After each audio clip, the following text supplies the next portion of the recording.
Is that okay?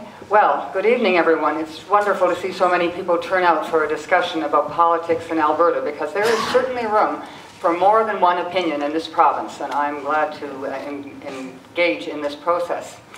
I want to tell you why I'm running and why I hope that you will let me represent you. The province really needs an effective opposition in the legislature to hold the government responsible and accountable. It does not need another Conservative to cheer on views that are not helpful to the average Albertan.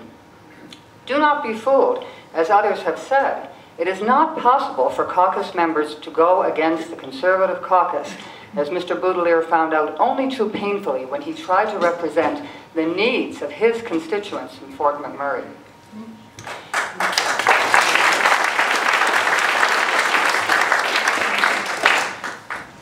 I have spoken out about sound financial management, and I think that's what we're hearing from several members here, that what has been missing from this government is sound financial management.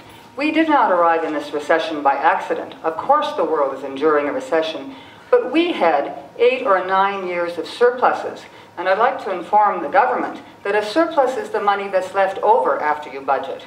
That's the money that you get to save. You don't have to spend that.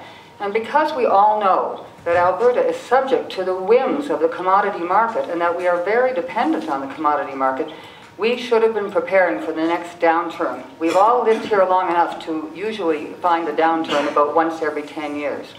It is not good enough to fund the core services that Albertans need, that is to say, education, healthcare, and infrastructure, on the whims of today's gas and oil price. We have to have a budget that is planning more than 1 year ahead, that is planning 3 to 5 years ahead. The moment this deficit was announced, no surprise to us, because the Alberta Liberals have been saying for years that we should be saving more of the royalties to prepare for this rainy day. No surprise, the first thing that happened was cuts to education, and you will see that in your children's classrooms and in your classrooms starting very soon. Last year they cut librarians. Soon they're going to, Mr. Hancock was musing about this just recently, soon they're going to increase the pupil to teacher ratio. This is not what we need. This is not a government that really cares about the education of its youth, even though it continually harps about how important youth is to Alberta. Then there's healthcare. What I'd like to talk about healthcare. I've been working in healthcare since I was 16, and I'm still working in healthcare, except I took a leave of absence from my practice to run in this election.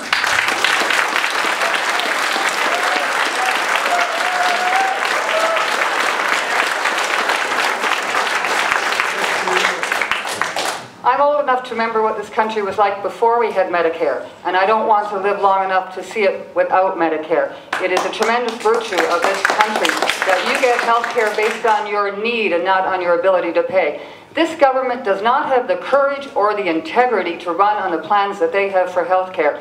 Mr. Leipert was quoted in the Edmonton Journal, was cited in the Edmonton Journal recently as saying he wasn't going to make the same mistake that Ralph Klein made and let people know what his plans were for health care so that they could have time to organize against it. Is that democracy? No. There are a number of problems that we are faced with this government. I would like to represent you and become part of Her Majesty's loyal opposition, whose job it is to hold this government accountable. That will not be done by a 72nd or 73rd Conservative member in the legislature. I hope that you'll support me in this election. Thank you.